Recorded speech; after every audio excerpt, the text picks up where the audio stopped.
స్థుతించాలా, ఆయన గణపరచాలా, ఆయన ప్రేమించాలా. ఈ కీర్తన గ్రంథం 15వ అధ్యాయం 2వ వచనం చదువుకుందాం. కీర్తన గ్రంథం 15వ అధ్యాయం 2వ వచనం. యథార్థమైన ప్రవర్తన కలిగి నీతిని యథార్థమైన చదువు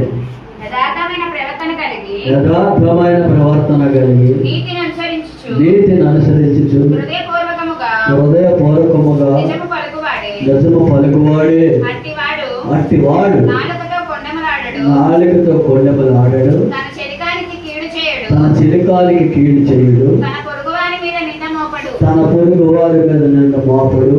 అతని దృష్టికి నీచుడు అసహ్యుడు. అతడు యెహోవా యందు భయభక్తులు గలవారిని సన్మానించును. అతడు ప్రమాణము చేయగా నష్టము కలిగినను మాటము. దేవుని స్తోత్రం. హల్లెలూయా. దేవునికి మహిమ కలుగును గాక. దేవుడి బిడ్డలైన వారు మన అందరం కూడా నేర్చుకోవాలన్నమాట. యథార్థమైన ప్రవర్తన కలిగి నీతిని అనుసరించి నడుచుకోవాలన్నమాట. యథార్థమైన ప్రవర్తన, మన క్రియలు ప్రవర్తన కూడా దేవుడికి ఇష్టముగా ఉండాలన్నమాట. దేవుని స్తోత్రం. యథార్థమైన ప్రవర్తన కలిగి నీతిని అనుసరించి హృదయపూర్వకముగా నిజమే మాట్లాడాలన్నమాట, నిజమే పలకాలన్నమాట. అట్టి వారు ఎదుటి మనిషికి కీడు తలంచరు, కీడు పెట్టారన్నమాట. ఎందుకంటే మహోన్నతులకు దేవుడు నీ హృదయంలో ఉంటాడు. నీ హృదయంలో ఉన్న దేవుడు అబద్ధం ఆడడు, యథార్థతనే మాట్లాడతాడు. ఆ మాట్లాడిన మాట అవతల వ్యక్తిలో కూడా మార్పును తీసుకురావడానికి అవకాశాలు ఉంటాయి. దేవుని స్తోత్రం. హల్లెలూయా. ఇక్కడ యథార్థమైన ప్రవర్తన కలిగి నీతిని అనుసరించి హృదయపూర్వకంగా నిజమే మాట్లాడాలంట. నిజమే మాట్లాడాలి. నిజం మాట్లాడే వారు ఎంతమంది ఉన్నారు ఈ లోకంలో? తెల్లారితే అంతా అబద్ధాలే కదా, అబద్ధాలే కదా. నిజమా మాట్లాడాలని దేవుడు మాట్లాడుతున్న మాట ఈ మధ్యాహ్న కాల సమయం. అట్టి వాడట నాలుకతో కొండమలు ఆడడు, తన శలికానికి కీడు చేయడట. యథార్థంగా మాట్లాడిన వాడు దేనికి కీడు తలపెట్టాడట. దేవుని స్తోత్రం. ఆత్మీయ సహోదరులమైన మనం అందరము కూడా ఎదుటి వారికి మంచి మేలు కలగాలని, ఎదుటి వారికి మేలు చేయాలని, ఎదుటి వారికి మేలుతో మనం చూసే చూపు కూడా అటువంటి మేలుతో చూసినట్లుగానే మనము ప్రవర్తన కలిగి జీవించాలన్నమాట. దేవుడు అది యథార్థతగా మనల్ని అదిలోనే మనల్ని యథార్థవంతులుగానే చేశాడు. దేవుడు యథార్థవంతులుగా మనం చేసినప్పటికీ మనం ఆలోచన ప్రకారం మనం దేవుడికి విరోధంగా తయారైపోయారు మనిషి. యథార్థత అనేది మహోన్నతులకు దేవుడికి ఇష్టమైన మాట, ఇష్టమైన కార్యం. నువ్వు యథార్థంగా ఉండి దేవుడికి నువ్వు ఇష్టడుగా జీవిస్తావు అన్నమాట. ఆయనకి ఇష్టము. బలానా కుమారుడా అనే పరిస్థితికి మనం వెళ్తా ఉంటాం. మనం యథార్థంగా ప్రవర్తించినప్పుడు, యథార్థముగా జీవించినప్పుడు, నీతిని అనుసరించి హృదయపూర్వకముగా నిజమే మాట్లాడాలన్నమాట. మనసులో ఒకటి బయట ఒకటి, మనసులో ఒకటి బయట ఒకటి ఉండకూడదు అన్నమాట. మన ఆత్మీయతలో మన దేవుడి బిడ్డలమైంది మనకి మన మాట ఎలా ఉండాలా? యథార్థముగా ఉండాలా, నిజమే మాట్లాడాలా. మన నోట ఏ మాటలు కూడా వ్యర్థమైన పలుకులు రావడానికి వీలు లేదు. దేవుని స్తోత్రం. ఎందుకంటే మనలో ఉన్నది ఎవరు? సృష్టికర్త అయిన దేవుని ఆత్మ, పరిశుద్ధాత్మ దేవుడు మనలో ఉన్నాడు అనమాట. మనలో ఉన్నప్పుడు మనం ఏం మాట్లాడతాము? యథార్థముగానే ఉంటాం, నీతినే అనుసరిస్తాం, అబద్ధాలు ఆడము, ఎదుటి వారికి కీడు చేయము, పొరుగు వారికి కూడా పొరుగు వారి మీద నింద కూడా మాపు. అటు నీచులు కూడా ఆయనకి అసహ్యంగానే ఉంటాడు అనమాట. మనం అటు పరంగా జీవించినప్పుడు మనంతా మన హృదయ పరిశోధముగా పరిపూర్ణముగా తీర్చిదిద్దుకున్నప్పుడు మహోన్నతులకు దేవుడు మనల్ని చూసి ఆనందపడుతున్నాడు. దేవుని స్తోత్రం. మనల్ని చూసి సంతోషపడుతున్నాడు. దేవుని స్తోత్రం. మనల్ని చూసి ఎంతగానో నా బిడ్డ, నా కుమార్తె, నా కుమారుడు బల అని ఆయన సంతోషం ఆనందంతో ఉంటాడు దేవుడు. మనం చేసే పని బాగలేకపోతే దేవుడు కన్నీళ్ళు ఇస్తాడు, దేవుడు దుఃఖపడతాడు అనమాట. ఇక్కడ అదే అంటాడు దేవుడు. అతని దృష్టికి నీచుడు అసహ్యుడు, నీతిమంతుడి దృష్టికి నీచమైన పనులు చేసినప్పుడు అసహ్యించుకుంటాడు. దేవుని స్తోత్రం. ఇక్కడ అదే జరుగుతుంది అనమాట. నువ్వు పరిశుద్ధంగా జీవించి యథార్థముగా ప్రవర్తన కలిగి నీతిని అనుసరించుకొని హృదయపూర్వకముగా ఉన్నట్లుగా నువ్వు మాట్లాడినప్పుడు మహోన్నతులకు దేవుడు నీలో ఉంటాడు. నువ్వు ఆయన చేసే కార్యాలు నువ్వు చూస్తావు. దేవుని స్తోత్రం. ఈ మధ్యాహ్నకాల సమయంలో మహోన్నతుడిగా దేవుడు చేసే కార్యం నువ్వు చూడాలంటే నీలో దేవుడు ఉండాలి. జరగబోతున్నది అంటే జరుగుతున్నది అంటే రేపు జరగబోతున్నది అంటే చెప్పేది మహోన్నతుడిగా దేవుడు, పరిశుద్ధాత్మ దేవుడు, ఆయన సృష్టికర్త అయి ఉన్నాడు అనమాట. ఈ బైబిల్ అంటే జరిగిపోయింది, జరుగుతున్నది, రేపు జరగబోతున్నది చెప్పేది. ఇంకేలా జ్ఞాని మహోన్నతుడు దేవుడే రాయించిన జీవగ్రంథం అనమాట. ఈ జీవగ్రంథంలో రేపు ఏం జరగబోతుందో కూడా మనకు తెలియపడుతుంది దేవుడు. అదే ఆయన గొప్పతనం. ఇప్పుడు ఏం జరగబోతుందో తెలియపడుతుంది దేవుడు. అదే ఆయన గొప్పతనం. కానీ మహోన్నతుడు దేవుడు శక్తిని పొందుకునే మానవుడిగా అంత అర్హత కలిగిన మానవుడి భూలోకంలో ఉండగలిగితే ఆయన ఆ అర్హతను ఇస్తాడు. ఆ శక్తిని ఎత్తిన మనిషికి. కానీ మానవుడికి అంత ఆహ్వానించే శక్తి ఎక్కడ, అంత జ్ఞానం ఎక్కడితే మనిషికి. ఇప్పుడు ఇలా వాక్యం కలిపితే మర్చిపోయే పరిస్థితుల్లో మనుషులమైన మనము దేవుడు మనలో ఎలా ఉంటాడు? దేవుని స్తోత్రం. హల్లెలూయా.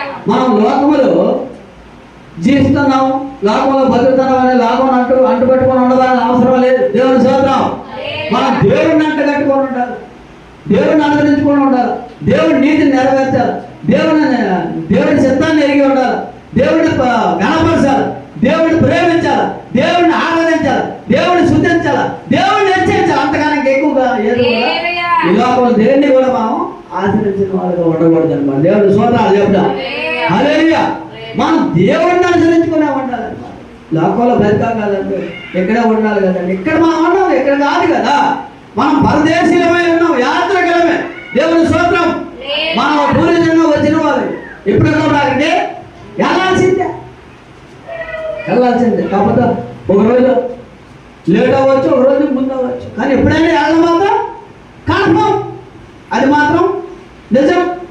మహోన్నతుడిగా దేవుడు తల్లి గడపలను నిరూపించుకోమని మనల్ని ఏర్పాటు చేసుకున్న దేవుడు భూలోకంలోకి వచ్చి పాపము గర్భము ధరించి మరణమునగా నేను మహోన్నతుడిగా దేవుడు ఎప్పుడో ఒకడు పుట్టాడు. మానవుడు ఎప్పుడు పుట్టాడు, ఎప్పుడో ఒకడు మానవుడు తప్పదు. అది ఎప్పుడో ఉన్నాయి, అది కాదు.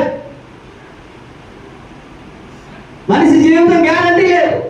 కానీ మరణించినప్పుడు మాత్రం మహోన్నతుడిగా దేవుడు రెక్కల చాటు అక్కడ నిత్య రాజ్యంలో ఉండాలని గుర్తు పెట్టుకొని మనం జీవితం. దేవుని స్తోత్రం. హల్లెలూయా. ఇక్కడ అదే చెప్తాడు అనమాట. యథార్థమైన ప్రార్థన కలిగిన నీతిని అనుసరించుకోవాలి.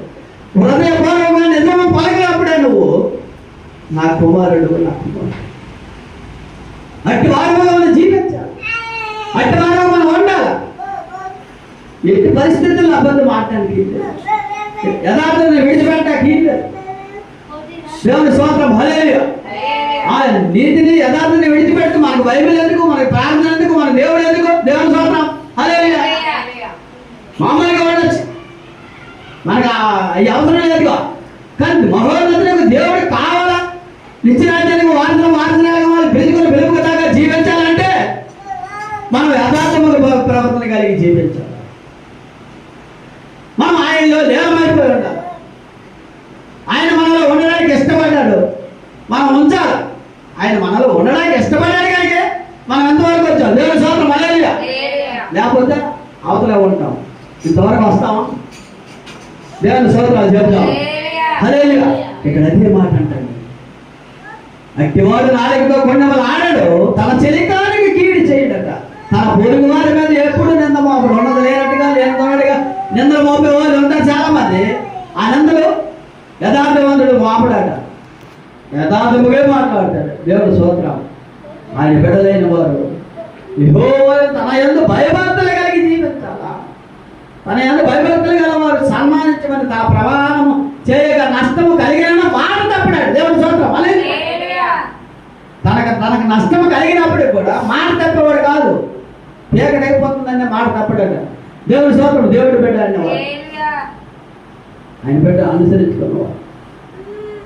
ఈ మధ్యాహ్న కాల సమయంలో దేవుడు నీతో నాతో మాట్లాడుతున్న మాట, యథార్థముగా ప్రవర్తన కలిగి జీవించాలా, నీతిని అనుసరించుకొని ఉండాలా, ఉదయపూర్వకంగా నిజము పలకాల, నాలుగుతో కొండమలు ఆడకూడదు. ఇవన్నీ మహోన్నతులకు దేవుడు మనతో మాట్లాడినప్పుడు మనకి ఎంతో సంతోషంగా ఉంటుంది. కానీ బయటికి వెళ్ళొచ్చి మాత్రం మళ్ళీ యథాస్థితిలో పడిపోతుంటారు చాలామంది. కానీ అలాగే చేయకూడదు అన్నమాట. నిరంతరం దేవుడు నీలో ఉండడానికి ఇష్టపడుతున్నప్పుడు దేవుడిని మీలో ఉంచండి, బయట ఉన్నది మాత్రం చెత్త డిలీట్ చేయండి. మహోన్నతులకు దేవుడు మీ హృదయములను కొలువై ఉంటాడు. అద్భుతాలు చూస్తారు, ఆశ్చర్యకరంగా చూస్తారు. ఆయనకు అసాధ్యమైన దేవుడు లేదు, సమర్థం చేయగల సమర్థుడు నేను ఆ దేవుడు. ఈ మధ్యాహ్న కాల సమయంలో దేవుడు మాట్లాడుతున్నాడు, ఏదైనా చేయగలడు. అది తెలిసిగా చాలా మంది ఏమనుకున్నారు, నాకు చచ్చిపోయినప్పుడు చచ్చిపోయినాడు బతుకుతాడు, అది నిజమేనా అనుకున్నారు. వెనకాల ఉండాలి. మరణించిన వాడు బతుకుతాడా?